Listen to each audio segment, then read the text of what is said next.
मुझे तो पहले ही पता था कि खोट तुझ में ही है। तभी तो 4 साल से बच्चा नहीं पैदा कर पा रही थी। अब चल के बात करिए प्लीज। क्यों? यहाँ बात करने में शर्म आ रही है? जब 4 साल से मुझे दादी नहीं बना पा रही थी तब तो तुझे शर्म नहीं आई? तभी अंतरा ने हॉस्पिटल कॉरिडोर में अपने पति रुद्र को आते देखा। अंतरा और कुछ नहीं कह पाई, लेकिन रुद्र ने ना तो उसे समझाया और ना ही उसके आंसू पोंछे। उसने अंतरा को अपनी बाहों से दूर कर दिया। रिपोर्ट पॉजिटिव आई है। माता रानी की बहुत बहुत कृपा है। अंतरा को कुछ समझ नहीं आया। तभी पीछे से एक औरत सामने आई। वो गायत्री बंसल थी, अंतरा की कजिन। जुग जुग जियो बेटी, जुग जुग जियो। आज तुम्हारी वजह से मेरा दादी बनने का सपना पूरा होने वाला है। अंतरा के ऊपर बिजली गिर गई। उसे यकीन नहीं हो रहा था कि उसकी अपनी कजिन, जिसके लिए वो बहन जैसी थी, उसी ने उसका घर तोड़ दिया था। तुम दोनों का अफेयर कब से चल रहा है? ये जानने का हक तुम्हें किसने दिया? मैं आपके परिवार का हिस्सा नहीं। नहीं, तू कभी हमारे परिवार का हिस्सा थी ही नहीं।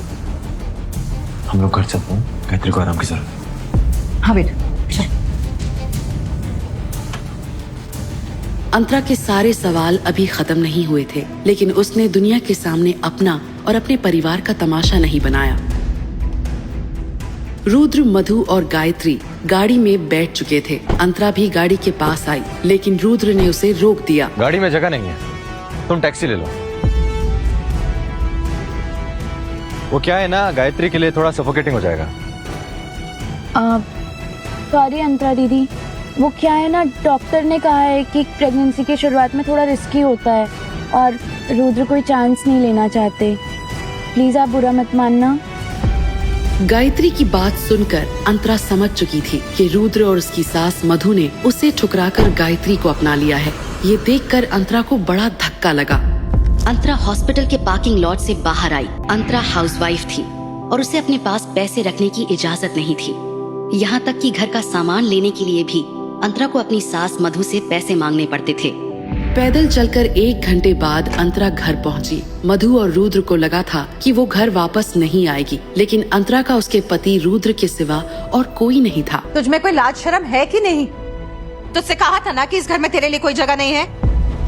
अम्मी आप रहने दीजिए, इससे मैं बात करता हूँ। बेबी, मैं भी है। रुद्र ने अंतरा को ऊपर चलने को कहा। लो बेटा गायत्री, ये बादाम वाला दूध पी लो, बच्चे के लिए बहुत अच्छा होता है।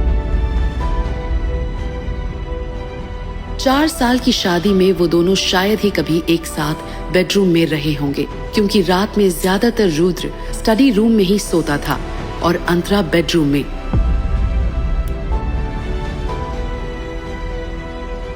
अपनी शर्तें बताओ। रुद्र की बात सुनकर अंतरा हक्की बक्की रह गई। मैंने आपसे शादी इसलिए की थी क्योंकि मैं आपको पसंद करती थी और दादाजी की भी यही आखिरी इच्छा थी। बस करो, मैं अच्छे से जानता हूँ कि तुमने दादाजी का इस्तेमाल किया था मुझसे शादी करने के लिए। अंतरा को यकीन नहीं हो रहा था कि उसकी शादी खत्म होने जा रही थी। रुद्र, तुम 4 साल में भी मुझे बिल्कुल नहीं समझ पाए। डिवोर्स का प्रोसीजर करना है। पैरों के पास पड़ा चेक उसने उठाया।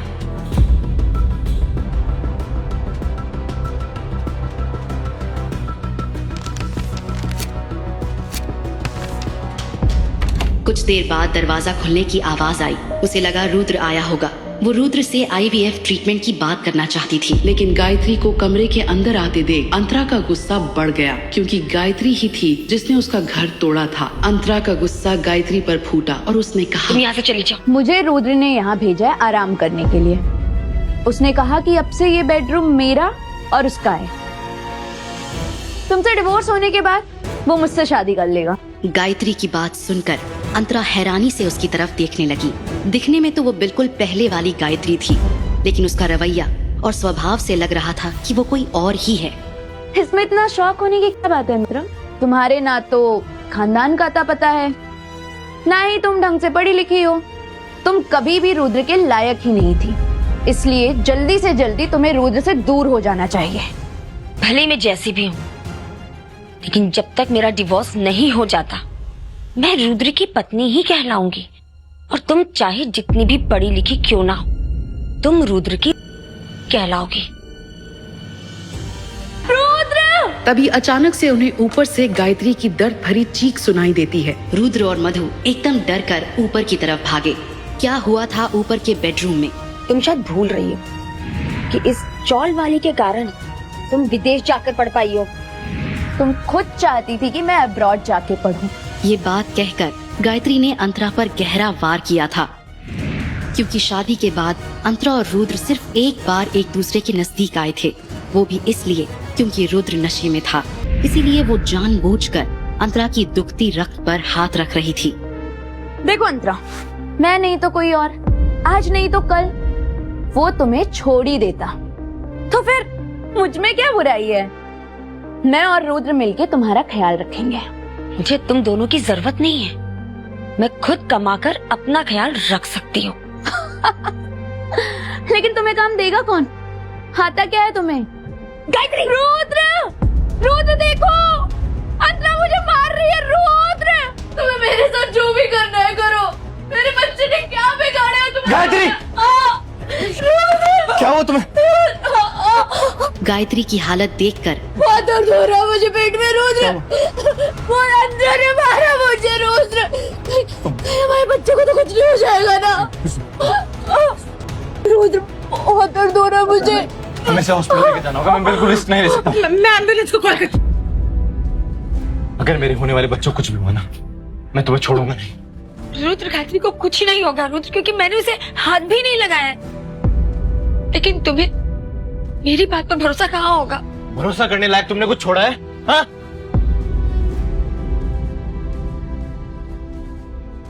गायत्री ने अंतरा के खिलाफ अपना घिनौना खेल खेल दिया था। अंतरा को घर से बाहर निकाल दिया। एक तरफ एम्बुलेंस का दरवाजा बंद हुआ और दूसरी तरफ मधु ने घर का दरवाजा बंद कर दिया। वो धीरे धीरे अपना बिखरा हुआ सामान बटोरने लगी। वैसे तो अंतरा के पास ज्यादा सामान था ही नहीं, सिर्फ उसकी माँ की कान की बालियां थी जो उन्होंने मरते वक्त अंतरा के लिए छोड़ी थी। अंतरा की माँ उसके पैदा होते ही गुजर गई थी। अंतरा को उसके दोनों मामाओं ने पाल पोस कर बड़ा किया था, क्योंकि अगर वो दोनों नहीं होते तो अंतरा शायद किसी अनाथ आश्रम में पड़ी होती। लेकिन अंतरा के मामाओं की आर्थिक स्थिति ज्यादा मजबूत नहीं थी।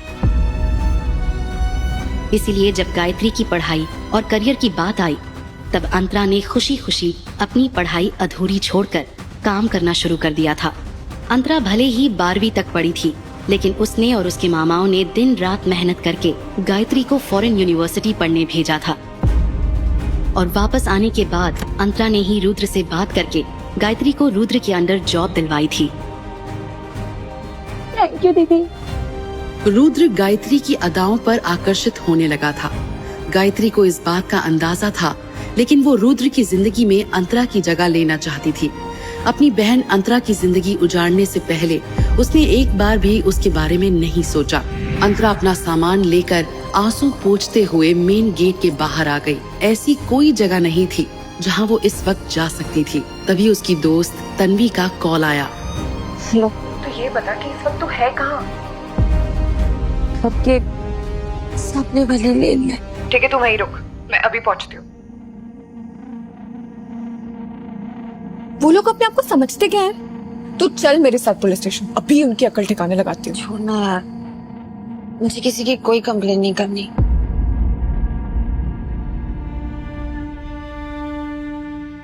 मैंने तुझे कितना समझाया था कि रुद्र तेरे लिए ठीक नहीं है, लेकिन तू है कि मानी नहीं और उससे शादी कर ली। हाँ, शायद इसलिए मेरी ये हालत हुई है। नहीं यार, मेरा वो मतलब नहीं था। मैं जानती हूँ कि तू मेरे लिए गलत नहीं सोच सकती, लेकिन अब मुझे इस बारे में कोई बात नहीं करनी। अच्छा, तू ज्यादा मत सोच, सब ठीक हो जाएगा। और रहने खाने की तो तू चिंता बिल्कुल ही मत कर। तू मेरे साथ मेरे घर पे रही, ठीक है? कितने दिन रहूंगी तेरे घर बता? क्या फर्क पड़ता है कितने भी दिन हो जाए, जब तेरे रहने का इंतजाम हो जाए तब चली जाना। मुझे पता है कि तू मेरी केयर करती है और तू जो भी कह रही है ना वो दिल से कह रही है, लेकिन मैं तेरे घर नहीं रुक सकती। और तू टेंशन मत ले, मैं देख लूंगी अपना। अच्छा वो सब बाद में डिस्कस कर। तूने कुछ खाया? नहीं। तो क्या खाएगी बता। मुझे भूख नहीं है।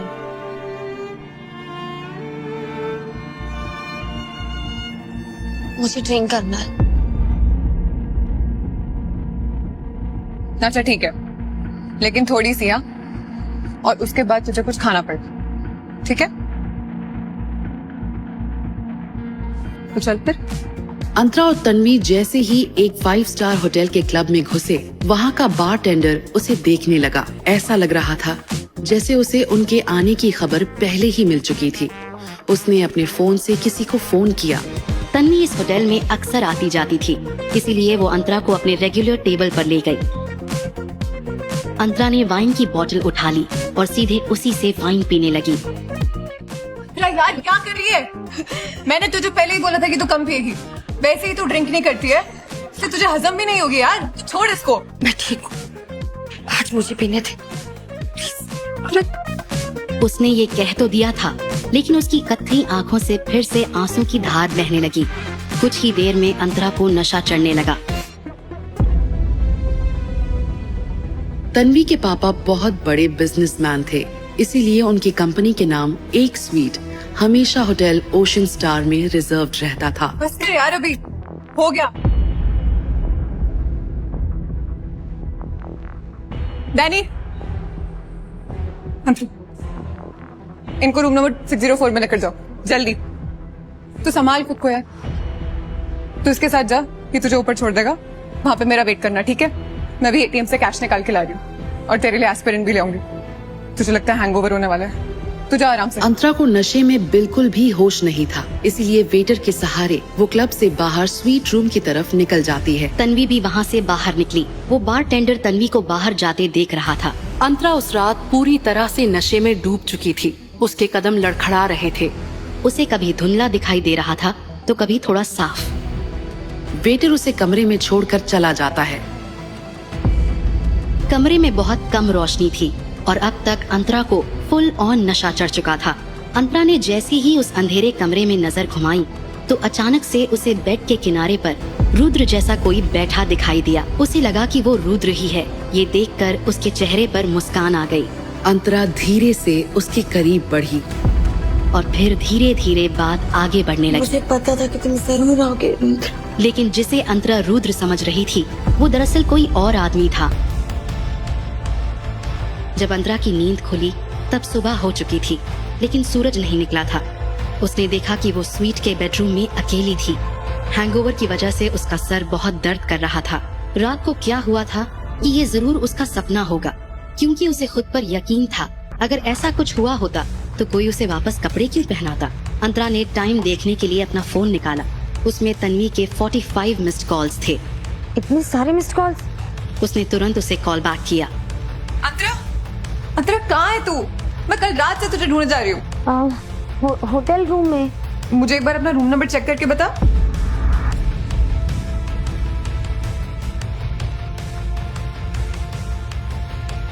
सिक्स 607।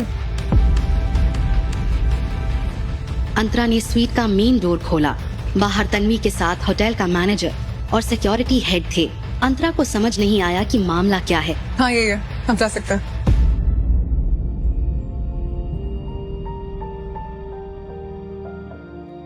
तुझे पता है मैं पूरी रात तुझे ढूंढ ढूंढ कर कितना पागल हो गई थी। हाँ लेकिन कल रात को तो हम दोनों साथ ही में थे ना, और शायद तू ही कहीं जाने की बात कर रही थी। मतलब तुझे कुछ याद नहीं है कल रात क्या हुआ? तन्वी ने अपने पर्स से एस्पिरिन निकालते हुए कहा। ये ले, तू पहले ये खा, फिर मैं बताती तुझे कि कल रात क्या हुआ। अंतरा ने एस्पिरिन ली और तन्वी से सुनने लगी। मैं कल रात एटीएम गई थी तेरे लिए कैश निकालना है, और जो होटल स्टाफ है उसको मैंने बोला था कि तुझे रूम नंबर 604 में ले जाए, जो यूजुअली मेरे डैड की कंपनी वालों के लिए रिजर्व रहता है।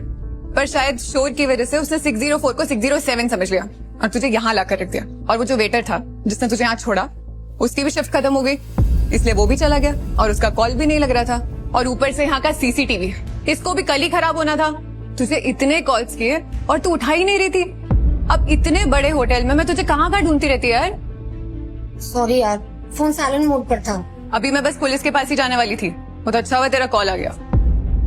I'm sorry यार, मेरे कारण तुझे कितनी प्रॉब्लम हुई। कम ऑन यार, चिल, इसमें तेरी कोई गलती नहीं है। अच्छा तुझे पता है, तन्वी कुछ और कहती उससे पहले अंतरा का फोन बज गया। अंतरा ने देखा तो स्क्रीन पर रुद्र फ्लैश हो रहा था। तुम्हें मेरी इतनी फिक्र कब से होने लगी? मुझे तुमसे बात करने का कोई शौक नहीं है। मैंने तुम्हें सिर्फ ये बताने के लिए कॉल किया है कि आज दोपहर 12 बजे फैमिली कोर्ट पहुंच जाना। डिवोर्स के पेपर फाइल करने हैं, मुझे कोई फर्क नहीं पड़ता। ये क्या बकवास कर रहे हो तुम? जिसकी जैसी सोच। बाकी सच बात तो ये है कि मैं कल रात से तन्वी के साथ हूँ। मानना है तो मानो, वरना भाड़ में जाओ। इतना कहकर अंतरा ने गुस्से में फोन काट दिया।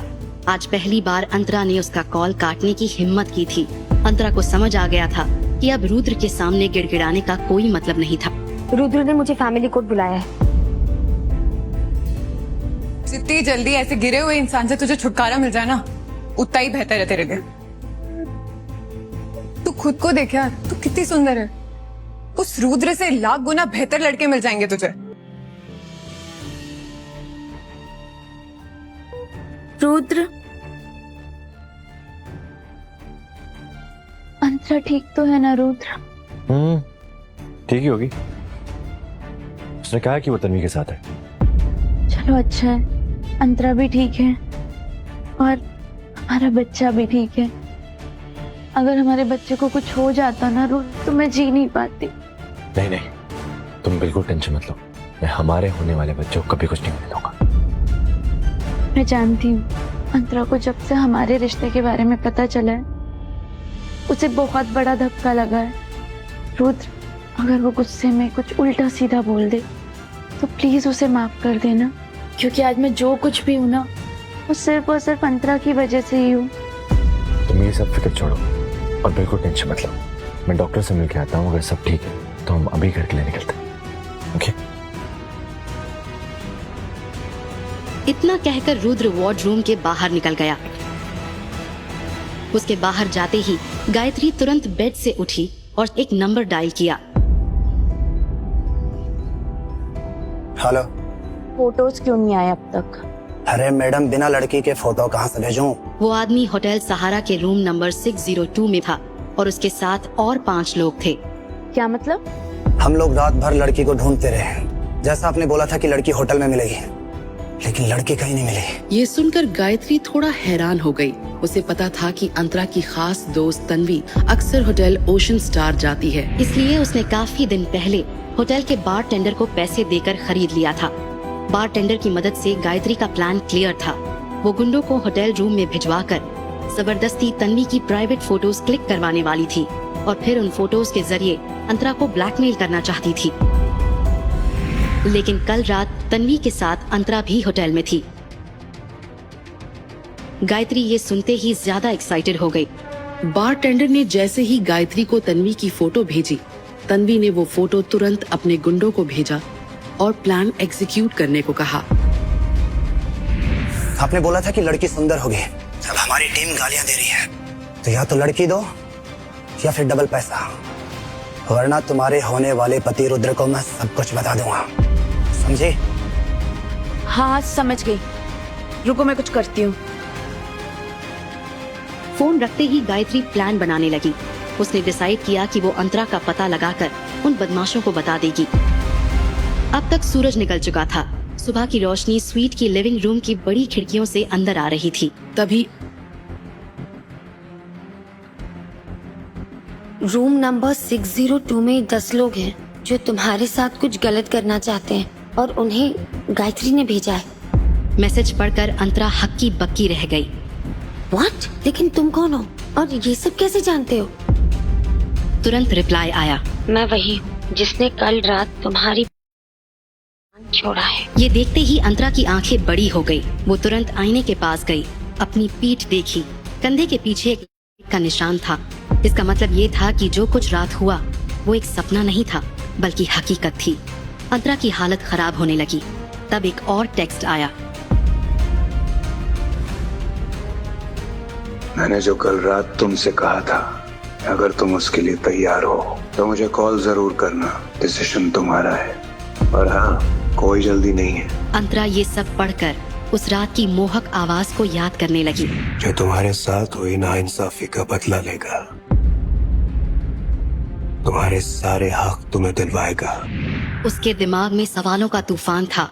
वो आदमी रुद्र का राइवल था या गायत्री का? तब एक और टेक्स्ट मैसेज आया। तुम्हारे बैग में एक डेबिट कार्ड है जिसका पिन है 3494 और उस अकाउंट में 5 लाख रुपए हैं जो कि अब तुम्हारे हैं। अंतरा ये पढ़कर स्टम्ड रह गई। अब समझने की कोशिश में थी कि उसके साथ क्या हो रहा है। अंतरा ने रिप्लाई टाइप करने का सोचा, पर फिर उसने डिलीट करके कॉल मिलाया। रिंग बजी। अंतरा कॉल पिक होने का इंतजार करने लगी। आखिर कौन था वो रहस्यमय आदमी? वो अंतरा की मदद क्यों करना चाहता था? क्या वो उसका कोई दोस्त था? क्या अंतरा उसकी मदद लेगी? आगे की कहानी जानने के लिए नीचे दिए गए लिंक से डाउनलोड करें पॉकेट FM ऐप।